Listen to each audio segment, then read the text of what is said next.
Welcome to prince student house. Students, जैसा कि आपको पता है कि रिज़ल्ट आ चुका है Punjab and Haryana high court का जो सीपीटी हुआ था, और अभी आने वाले समय में 100 वर्ड से मिनट से आपका स्किल टेस्ट होगा। लेटेस्ट जजमेंट हम आपको दे रहे हैं, सुप्रीम कोर्ट से है और 100 वर्ड से minute only. Be ready, start.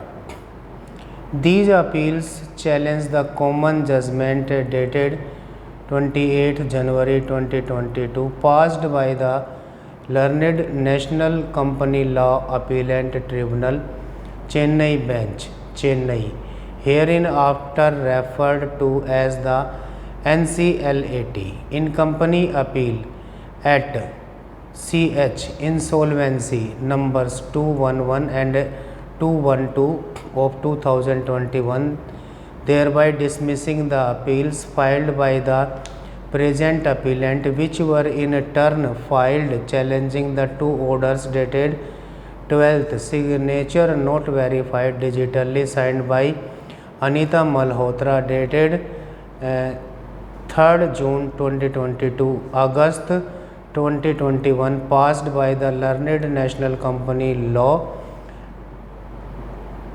4/18/17 IST Region Tribunal Division Bench 2nd, Chennai, herein after referred to as the NCLT, thereby rejecting the application filed by the Resolution Professional RP for short under Section 12A of the Insolvency and Bankruptcy Code 2016 (IBC for short).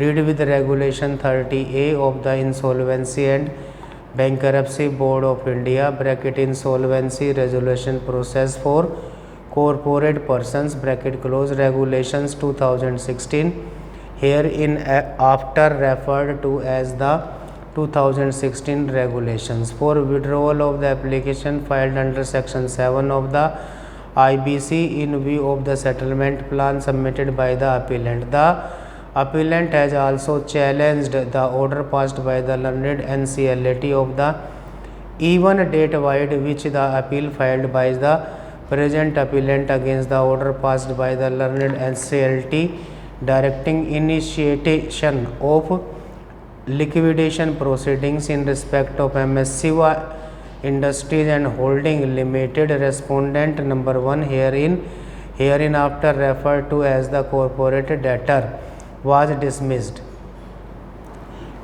A short question that falls for consideration in the present appeal is as to whether the adjudicating authority (NCLT) or the appellate authority (NCLAT) can sit in an appeal over the commercial wisdom of the committee of creditors (herein after referred to as the COC) or not.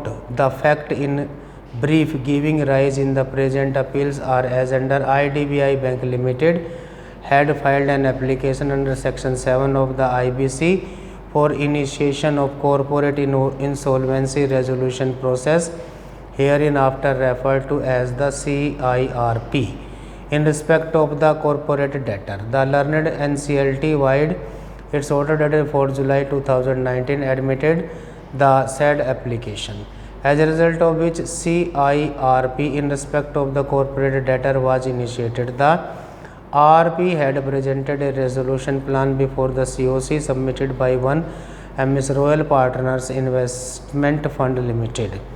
However, since the said plan received only 16.90% votes of the COC and could not meet the requirement of receiving 66% votes, the said plan could not be approved.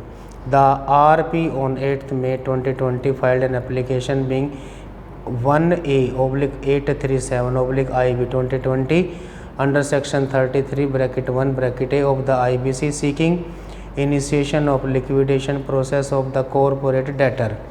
The appellant, who is the promoter of the corporate debtor, filed a settlement application being IA/647/IB 2020 before the NCLT under Section 60 subsection 5 of the IBC, showing his willingness to offer one-time settlement plan. The appellant sought necessary directions to the COC to consider the terms of settlement plan as proposed by him. From the month of October to December 2020, the 13th, 14th and 15th meetings of the COC were held to consider the settlement plan as submitted by the appellant. Stop. Thank you.